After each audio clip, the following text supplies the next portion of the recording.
Hello class 10th, welcome to my channel Anil academy.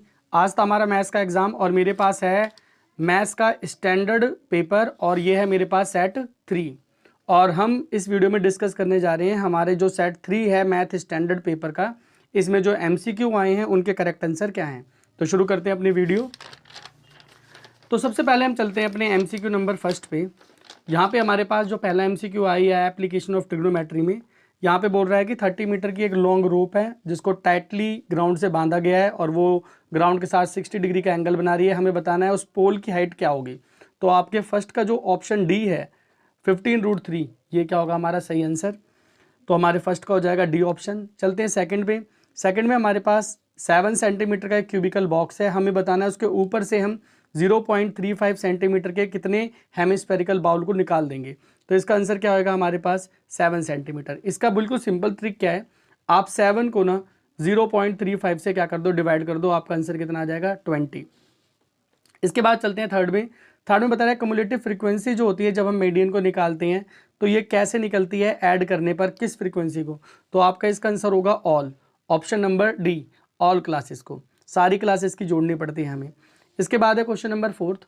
हमें यहाँ पर मोड दिया है, मीडियन दिया है, हमें बताना है मीन की वैल्यू क्या होगी। तो सभी बच्चों को फॉर्मूला तो पता ही है, क्या होता है formula, mode is equal to 3 median minus 2 mean. इसको लगाएंगे और आपका आंसर क्या आ जाएगा सी। तो हमारे पास ऑप्शन जो फोर्थ का ऑप्शन होगा वो होगा सी 10। इसके बाद चलते हैं क्वेश्चन नंबर फिफ्थ में। क्वेश्चन नंबर फिफ्थ में हमको ये फिगर दे रखी है, हमें बताना है कि हमारा जो BC है इसकी वैल्यू क्या होगी। तो इसका हमारा जो आंसर होगा वो होगा ऑप्शन नंबर सी 2R। इसके अंदर जो आप ट्रिक लगाओगे वो ट्रिक है आपकी OA बटे में अपॉन में AC, और ये किसके बराबर होगा OD अपॉन में BC, क्योंकि दोनों ट्राइंगल क्या होंगे हमारे सिमिलर होंगे, 90 डिग्री 90 डिग्री, और ये एंगल हमारे दोनों में क्या होगा कॉमन। आप इसे लगाएंगे तो आपका आंसर कितना आ जाएगा 2R। तो आपके फिफ्थ का आंसर क्या हो जाएगा 2R।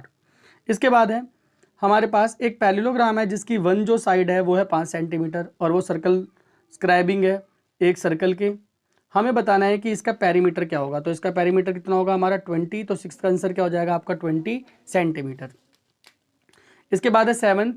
सेवंथ में हमारे पास ABC एक ट्राइंगल है और EF AB और AC पे हमारे पॉइंट्स हैं।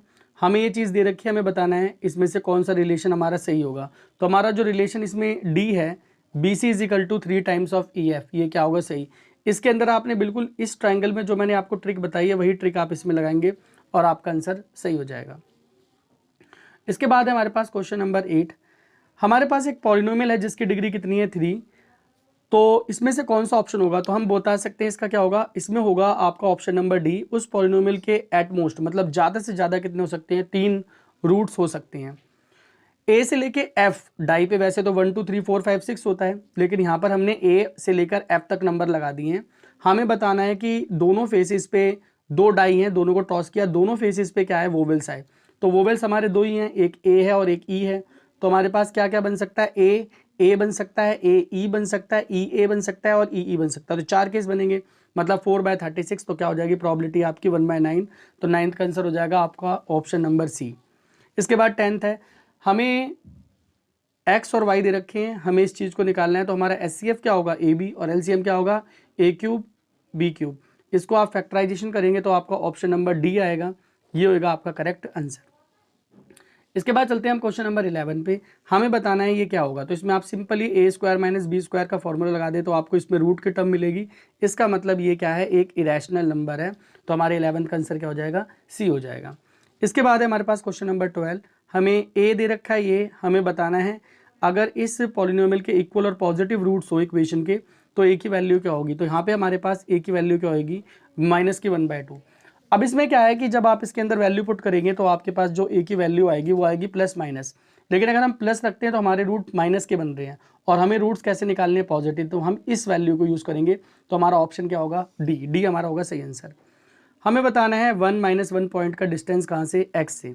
तो अगर हमें एक्स एक्सिस से डिस्टेंस निकालना है तो हम वाई की वैल्यू लेते हैं। तो वाई की वैल्यू क्या है, -1, मगर डिस्टेंस तो कभी नेगेटिव हो नहीं सकता, तो हम क्या लेंगे 1 लेंगे। तो ऑप्शन हमारा 13 का क्या हो जाएगा, ए।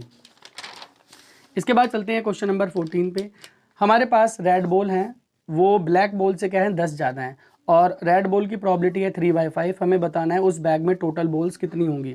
तो हमारे 14 का आंसर क्या होगा, ए 50 बॉल, 50 बॉल्स होंगी। इसके बाद क्वेश्चन नंबर है हमारे पास 15।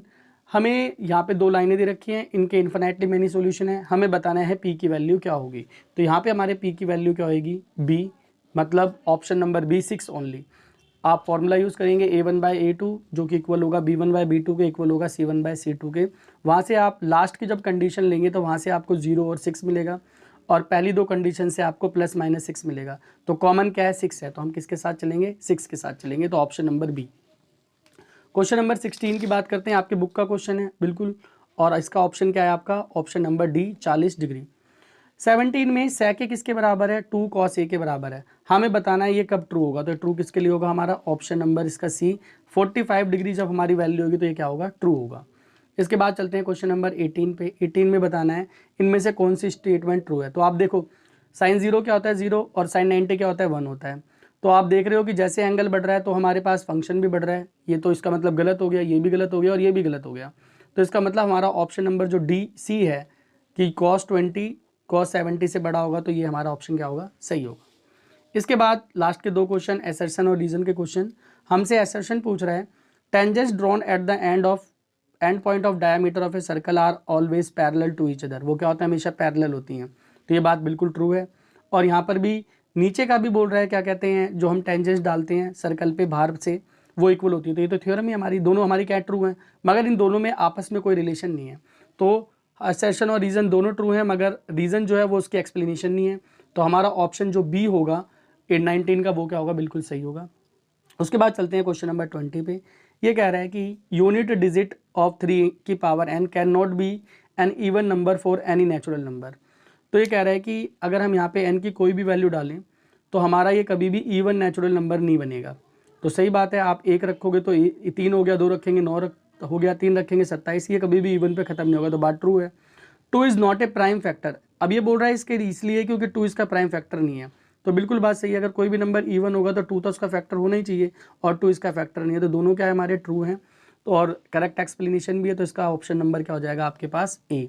तो ये था हमारे पास हमारे मैथ का स्टैंडर्ड सेट 3 पेपर, जिसके हमने MCQ के अगर डिस्कस करें हैं। होपफुली आपका पेपर बहुत अच्छा गया हो और आपके ज़्यादा से ज़्यादा MCQ सही हो और आपके मार्क्स बहुत अच्छे आएँ। इसी के साथ बाय, आपको good luck for your bright future, और मिलते हैं नेक्स्ट वीडियो में नेक्स्ट पेपर के MCQ के साथ।